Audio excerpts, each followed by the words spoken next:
زندگی کیسے گزارنی ہے، میرے نبی کی زندگی کا دوسرا رخ کہ بطور انسان زندگی کیسے گزارنی ہے، مرد عورت ہے زندگی کیسے گزارنی ہے۔ پہلا رشتہ جو قائم ہوا دنیا میں وہ ہے خامد اور بیوی، حضرت آدم اور حوا کا نکاح ہوا۔ اللہ تعالیٰ نے عورت کو کمزور بنایا تو پہلے دن سے اس کو عزت اور احترام دیا تاکہ ساری زندگی اس کمزوری سے ناجائز فائدہ نہ اٹھایا جائے بلکہ اس کو عزت دی جائے۔ کہ آدم علیہ السلام کے لیے مٹی اکٹھی کی، پانی ڈالا، گوندھا اور ایک اسٹیچو بنایا اور ڈال دیا۔ جب وہ خشک ہوا اس میں روح ڈالی اور پھر وہ ننگے بدن تھے، پھر ان کو جنت کے کپڑے پہنائے اور جنت میں ڈال دیا۔ اس کائنات کا حسن بھی عورت سے ہے اور جنت کا حسن بھی عورت سے ہے۔ حضرت آدم علیہ السلام جنت میں، لیکن بابے جی دا دل ہی نہیں لگتا، کلے کلے ہی ٹرے پھر دے۔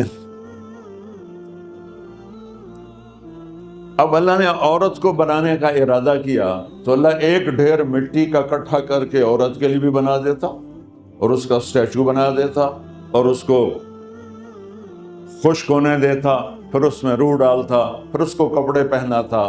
آپ حیران ہوں گے، سبحان اللہ، اللہ نے ایسا نہیں کیا۔ آدم علیہ السلام سوئے، آنکھ کھلی تو دیکھا ایک خوبصورت حسین عورت۔ یہ بات اکثر لوگوں کو معلوم ہوگی کہ یوسف علیہ السلام دنیا کے حسین ترین انسان تھے، اور یہ بات شاید کسی کو معلوم نہیں ہوگی کہ دنیا کی سب سے حسین خوبصورت عورت حضرت حوا ہے۔ حوا جن پر بڑھاپا آیا ہی نہیں، 1000 سال کے قریب زندگی گزاری، بڑھاپا نہیں آیا۔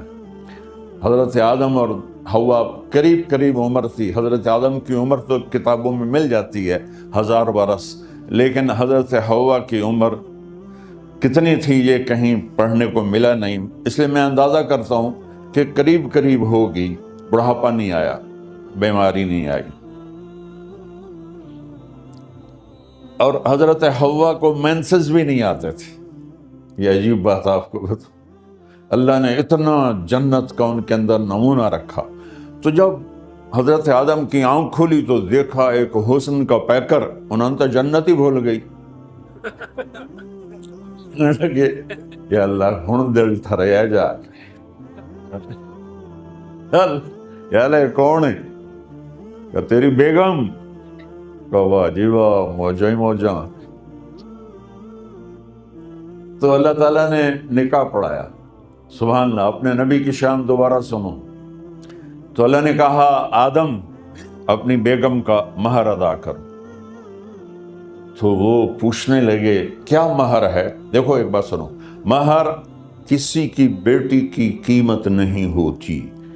$1 ہو یا $1 ٹریلین ہو، بیٹی کی کوئی قیمت نہیں ہوتی۔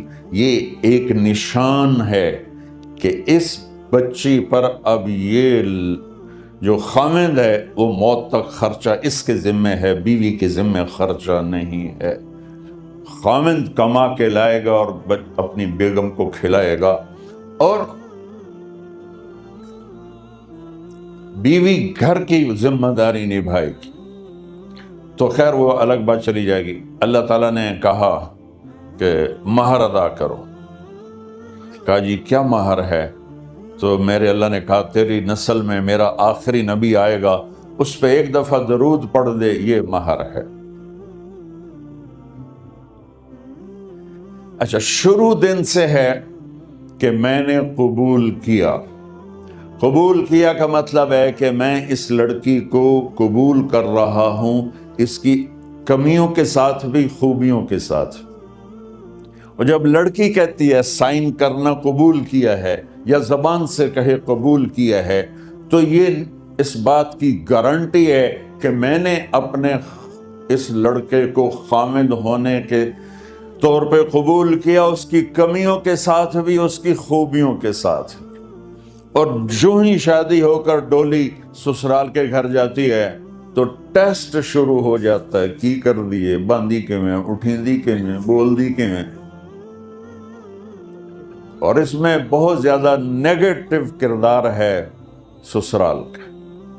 کئی لڑکیوں کا چونکہ ہم نے اپنے نبی کی زندگی نہیں قبول کیا. یہ واجب ہے کہنا قبول کیا کہ جس میں پیغام ہے کہ اب میں اس کی میں کوئی کمی ہے وہ بھی قبول کروں گی, کوئی خوبی ہے تو سر ماتھے پر. اور لڑکا کہتا ہے کہ میں اسے قبول کرتا ہوں, اس کی خوبیوں کے ساتھ بھی کمیوں کے ساتھ بھی. یہ بات یاد رکھنا, پرفیکشن کبھی تلاش نہ کرنا, پرفیکشن کبھی تلاش نہ کرنا. اللہ نے 100 نمبر نہیں مانگے, 51, ایک نمبر اوپر ہو گیا. گناہ تمہارے 50 ہیں اور نیکی تمہاری 51 ہے, تو اس ایک پر ہم تمہیں جنت میں ڈال دیں. اب کوئی خامند اپنی بیوی میں پرفیکشن دیکھنا چاہے, بیوی اپنے خامند میں پرفیکشن دیکھنا چاہے, ساس سسر اپنی بہو میں, ساس سسر اپنے داماد میں, بھائی اپنے بھائی میں, ماں باپ اپنی اولاد میں, اولاد اپنے ماں باپ میں, جہاں یہ نظر ہوگی تو وہاں لڑائی ہوگی. کمیوں کے ساتھ قبول کرو. قبول کا لفظ اتنا واجب ہے, تو ڈر تو پھر بہ گئی نا.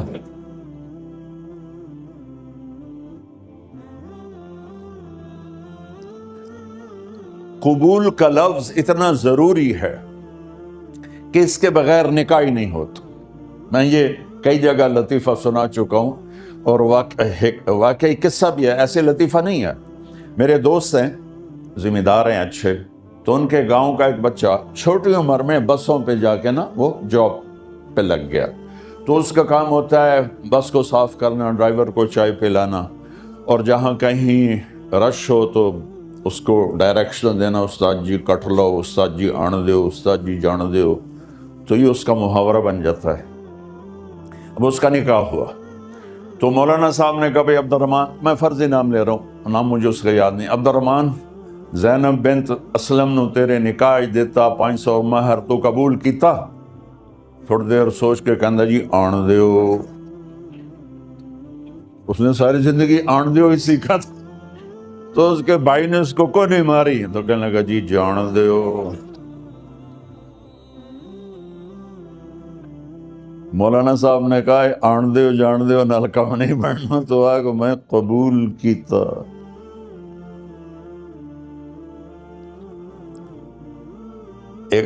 یہ بھی صحیح واقعہ سنا رہا ہوں. ایک نوجوان نے بیوی کو 3 طلاق دے دی کٹھی. اب ہو گیا پریشان, مولانا صاحب کے پاس گیا, کوئی میرے جیسا ہوگا. مولانا صاحب 3 طلاق دے بیٹھا, کوئی مسئلہ کا حرام. کہ جی کوئی رستہ حرام, کوئی گنجائش حرام. اس نے جیب سے موٹا سا لفافہ نکالا اور مولانا کے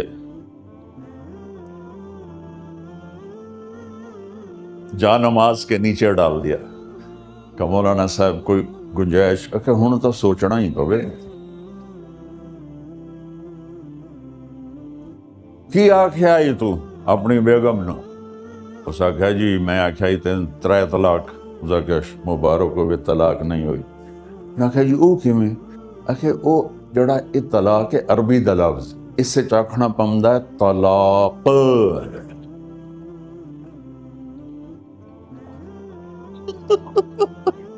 یہ آپ کو صحیح واقعہ سنا رہا ہوں. تو تم نے تو چھوٹے کاف کے ساتھ کہا ہے طلاق. او کاف تا کتے آلا ہے, موجاں کر. ایک لفافہ ہو راوے تو چاہے ساری زندگی دا حلال کر دے. لفظ قبول اتنا ضروری ہے. تو میرے نبی نے 11 شادیاں کی, اللہ کی قسم شوق کی نہیں تھی. ما تزوجت وما زوجت الا بوحی من السماء نزل به جبریل. کہ لوگوں سن لو میری بات غور سے, مجھے عورت کی کوئی رغبت نہیں ہے. میں نے جہاں شادی کی, جہاں بیٹی کی شادی کی, پہلے اللہ نے آسمان سے جبریل بھیج کے حکم دیا, پھر میں نے قدم اٹھایا. تو پہلا رشتہ خامند اور بیوی ہے جو اس کائنات میں جڑتا ہے. یہ دنیا کا سارے رشتوں میں نمبر 1 رشتہ ہے، سب سے خوبصورت رشتہ ہے، سب سے اہم رشتہ ہے، سب سے بڑا رشتہ ہے۔ والدین کے لیے چند آیات ہیں، اولاد کے لیے چند آیات ہیں، بہن بھائیوں کے لیے چند آیات ہیں، خاوند اور بیوی کے لیے سینکڑوں آیات ہیں، سینکڑوں۔ تو اگر آپ اپنے گھروں میں کامیابی دیکھنا چاہتے ہو، اپنے گھر کو ہاؤس کی بجائے ہوم دیکھنا چاہتے ہو، خوشی کا اگر آپ اسے گہوارہ بنانا چاہتے ہو، اللہ کی قسم ڈگریوں سے نہیں ہوگا، محبت سے ہوگا۔ میرے نبی سے پوچھا گیا، یا رسول اللہ اسلام کا سب سے مضبوط عمل، نہیں، میرے نبی نے سوال کیا، بولو بھائی اسلام کا سب سے مضبوط عمل کیا ہے؟ صحابہ نے کہا نماز۔ نہیں، ابھی میں نماز کی کتنی اہمیت بتا چکا ہوں۔ انہوں نے عرض کیا جہاد، آپ نے فرمایا نہیں۔ تو صحابہ نے عرض کیا روزہ، آپ نے فرمایا نہیں۔ اللہ، کہ یا رسول اللہ حج، آپ نے فرمایا نہیں۔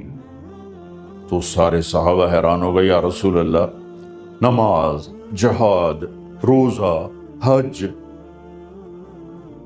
تو پھر کیا ہے؟ اب سننا سارے بہن بھائی، استرات، بچے بچیاں، آپ نے فرمایا اسلام کا سب سے مضبوط اور بڑا عمل ہے آپس میں اللہ کے لیے محبت کرو۔ اگر آپ اپنے گھروں میں حسن دیکھنا چاہتے ہو تو ایک دوسرے سے محبت کرو، اظہار محبت کرو، اور محبت کے پیدا ہونے کے لیے بہت ساری چیزیں ہیں، لپیٹ کے 2 میں کر دیتا ہوں، 2 میں۔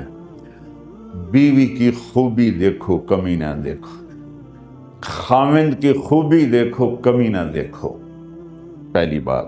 دوسری بات، اس زبان سے زہر نہ اگلو محبت کے پھول، اس زبان سے کڑوے جملے نہ ہوں، طنز نہ ہو، ٹونٹنگ نہ ہو، بےعزت نہ کرو، انسلٹ نہ کرو، تو آپ کے دل جڑ جائیں گے۔ یاد رکھو شکلوں سے زندگی آباد نہیں ہوتی، زندگی اخلاق سے آباد ہوتی۔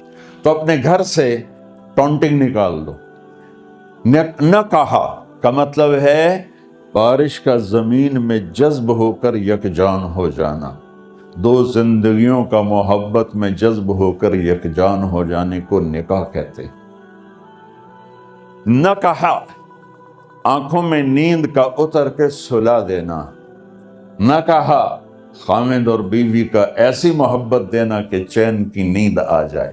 نہ کہا اعتماد کرنا، بھروسہ کرنا، خاوند بیوی پہ بھروسہ کرے، بیوی خاوند پہ بھروسہ کرے۔ اے نوے لوک لوک کے فون چیک ہو رہے ہوئے، کال کتنے کی تھی، کال کتنے کی تھی۔ عزت دو، اعتماد کرو۔ چوتھا مطلب درخت کا چھاؤں بنا دینا۔ نہ کہا میاں اور بیوی، خاوند اور بیوی کا محبت کی ایسی چھاؤں بنانا کہ اس کے نیچے اولاد کا پودا خوبصورتی سے پیدا ہو سکے۔ نہ کہا، صرف لفظ نکاح کے مطلب بتا رہا ہوں۔ نہ کہا مریض کو، کدھر ڈاکٹر بیٹھے ہیں، میرے سامنے بیٹھے ہیں، مریض کو دوا ایسی دینا کہ وہ شفا یاب ہو جائے، آپس کے ایسے تعلق بنانا کہ زندگی کو شفا مل جائے۔ میرے بھائی بہنوں، میں آپ کو اپنے نبی کی زندگی بتا رہا ہوں۔ میرے نبی نے 11 شادیاں کی، اللہ ذوالجلال کی قسم، صرف ہمیں زندگی سکھانے کے لیے کہ گھر کی زندگی کیسے ہوتی ہے اور اولاد کو کیسے پالا جاتا ہے۔ اب لوگ کیا مجبوریاں ہیں کہ عورت بھی جاب کرتی ہے، مرد بھی جاب کرتا ہے۔ عورت کی سب سے بڑی جاب اپنی نسل کو پالنا ہوتا ہے۔ جب یہاں ٹائم نہیں ملتا بچے کو، نہ ماں سے ملتا ہے نہ باپ سے ملتا ہے، تو پھر وہ جنگل کا پودا بن جاتا ہے۔ یہ تو وینکوور ہے، فیصل آباد کی بات سناتا ہوں۔ میرے بچے جس اسکول میں پڑھتے تھے ان کے پرنسپل سے میری دوستی تھی، میں ملنے گیا ایک دن، تو کہنے لگے جی عجب واقعہ ہوا ہے کہ یہاں 2 بچے پڑھتے ہیں، ان کی ماں بھی ڈاکٹر ہے اور باپ بھی ڈاکٹر ہے۔ تو وہ دونوں آئے ہیں میرے پاس کہ ہمارے بچوں نے 3 دن ہو گئے ہیں گھر میں کھانا نہیں کھایا، تو ہم پریشان ہیں، ہمیں بتاتے نہیں، کائنڈلی آپ پوچھ کے بتائیں کہ وہ کھانا کیوں نہیں کھا رہے۔ ایک باری کر کے بھی دکھا دے.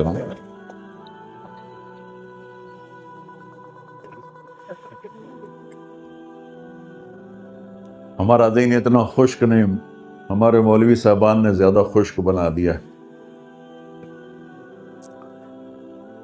تو انہوں نے دونوں بچوں کو بلایا. سننا، سارے فیملیز بیٹھے ہو جہاں میں فیملی کی زندگی کو فوکس کر کے نبی سے جوڑ کے بتا رہا ہوں، طارق جمیل کے تجربے نہیں بتا رہا. دونوں بچوں کو بلایا. بیٹا آپ کھانے کو نہیں کھا رہے؟ کہا جی ہم اپنے ممی اور بابا کے سامنے نہیں بتائیں گے. تو انہوں نے دونوں کو باہر بٹھا دیا. پھر پوچھا اب بتاؤ کیا مسئلہ ہے؟ ان کا سر ہم صبح جب ناشتہ کرتے ہیں تو ہمارے ممی ڈیڈی سو رہے ہوتے ہیں، ہماری ان سے ملاقات نہیں ہوتی. جب ہم اسکول سے واپس آتے ہیں تو ممی ڈیڈی اپنے میڈیکل کالج میں ہوتے ہیں، ہاسپٹل میں ہوتے ہیں، تو ہمیں ان کو دیکھنے کا موقع نہیں ملتا. شام کو جب ہم کھانا کھاتے ہیں تو یہ دونوں اپنے پرائیویٹ کلینک میں ہوتے ہیں، تو ہم ان کو دیکھ نہیں پاتے. پورا ہفتہ گزر جاتا ہے، ہمیں ماں باپ کی شکل نظر نہیں آتی. تو ہم نے سٹرائک کی ہے کہ ایسے ماں باپ کی روٹی کیا کھانی جو اپنی شکل بھی نہ دکھا سکیں. تو اس لیے ہم نے کہا ہم نے بائیکاٹ کیا ہے، گھر میں نہیں کھانا ہے. تو ایسی لائف مت بناؤ. یہاں ایک بہت بڑا چکر شیطان دیتا ہے، بڑی گاڑی لے لو، $100 کی قسط تو ہے، اور بڑا گھر لے لو، $200 یا $100 کی قسط تو ہے. پھر میاں بھی کام کرے، بیوی بھی کام کرے، جو کہ بڑا گھر باقی رہے، تو خوشیاں تو مٹ گئیں. جو ڈبل جاب کرے گا، پھر ڈبل جاب کرتے ہیں. ڈبل جاب کرنے والا بیچارہ تھکا ہوا ذہن لے کے آتا ہے، وہ کیسے ٹائم دے گا اپنے بچوں کو خوشی کے ساتھ؟ جو ماں جاب کر کے آئے گی پھر کھانا پکائے گی، وہ جب اتنی تھک جائے گی تو اپنے بچوں کو کھلا ٹائم کیسے دے سکے گی؟ پوری کائنات کی ذمہ داری تھی میرے نبی کے سر پر، اور آپ اس کے باوجود روزانہ حسن حسین کے لیے وقت نکالتے تھے. اور انہوں کو آ کر کوئی لیکچر نہیں. دیکھو ماں باپ سے ایک بات کرتا ہوں، لیکچر تھوڑا دو، محبت زیادہ کرو. یہ نہ کرو، یہ کیوں کیا، یہ کرو، یہ کرو، یہ چھوڑ کر صرف سینے سے لگاؤ، پھر محبت دو. کمیوں سمیت بچوں کو قبول کرو، ان کی زندگی تبدیل ہو جائے گی. اتنے بڑے نبی، اتنی بڑی ذمہ داری، اور اتنا درد سینے میں کہ آپ کے سینے سے ایسے ابلنے کی آواز آتی تھی جیسے ہانڈی ابلتی ہے. اس کے باوجود آپ روزانہ کہتے این اللقا، میرے شرارتی بچے کدھر ہیں؟ تو وہ بھاگے بھاگے آتے. دیکھو میں فزیکل کر کے بتاؤں گا تاکہ آپ کو پتہ چلے زندگی کیسے گزر. کہ میرے شرارتی بچے کدھر ہیں؟ 7 بر اعظم کی ذمہ داری ہے. وہ تھوڑی چھوٹیاں جابن تو تسی کہتے ہو بزی بڑے ہیں، بزی بڑے ہیں. میرے نبی پہ 7 بر اعظم کے انسانوں کی ذمہ داری ہے، اور آخری آنے والے انسان تک کی ذمہ داری ہے. اس سے بڑی جاب کس کی ہوگی کائنات میں؟ اور پھر آپ روزانہ آتے ہیں این اللقا، میرے شرارتی بچے کدھر ہیں؟ تو حسن حسین بھاگے بھاگے آتے. آپ ان کے لیے یوں ہو جاتے تھے، آؤ بھائی میری کمر پہ چڑھ جاؤ. اپنے نبی کی عظمت کو جانو کہ انہوں نے زندگی کیسے سکھائی. چاند کے 2 ٹکڑے کر دینا کوئی معمولی بات ہے، آسمان چیر کے چلے جانا معمولی بات ہے، ایک زندگی سکھا کے جانا سب سے بڑی بات ہے. کتنی اولادیں برباد ہو گئی ماں باپ کی وجہ سے، کتنے گھر اجڑ گئے ساس سسر کی وجہ سے، کتنے گھر اجڑ گئے لڑکی کے بدتمیز ہونے کی وجہ سے، کتنے گھر اجڑ گئے لڑکے کے شرابی اور باہر کی گندگی کی وجہ سے. زندگی سیکھو. یہ اتنے بڑے نبی ہو کر آپ یوں ہو رہے ہیں جیسے میں نے آپ کو کر کے دکھایا. دونوں کو اوپر بٹھا لیتے اور کمرے میں چکر لگاتے تھے، پھر یوں کر کے پوچھتے تمہارا اونٹ کیسا ہے؟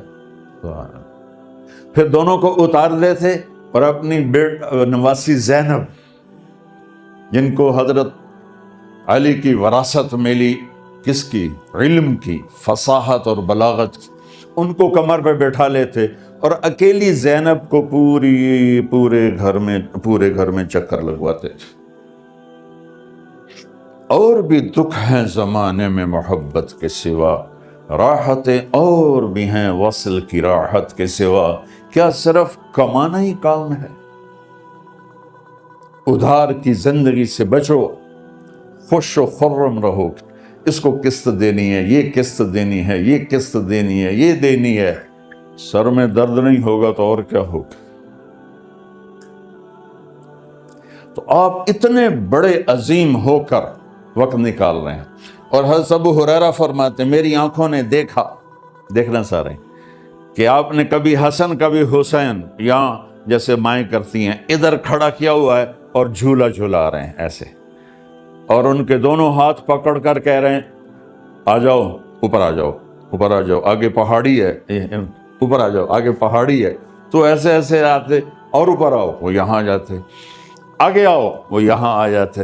آگے آؤ، وہ یہاں آ جاتے. تو پھر آپ یوں ہو جاتے، آگے آؤ تو چڑھتے چڑھتے یہاں آ جاتے. یہاں وہ یہاں آ جاتے تو آپ ان کے ہاتھ فکس کر کے آگے بڑھ کر ان کے ہونٹوں کا بوسہ لیتے اور کہتے یا اللہ میں ان سے پیار کرتا ہوں، تو بھی ان سے پیار فرما. بھائیو اللہ کی قسم پیسے سونے چاندی سے زندگی میں خوبصورتی نہیں آتی، نبی کی غلامی سے زندگی میں خوبصورتی آتی. اتنے بڑے نبی ہیں اور حضرت عائشہ سے کہہ رہے ہیں دوڑ لگائیں.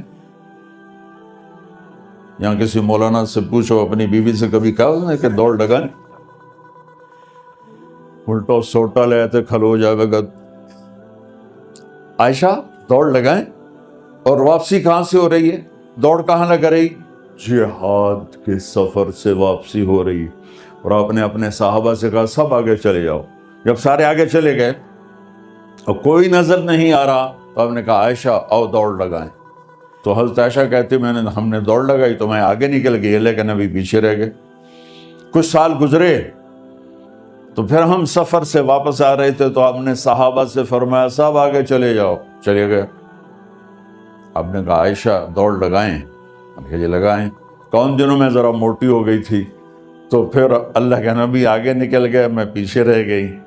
تو آپ نے کہا عائشہ ہذہ بتلک، آج تو اور میں برابر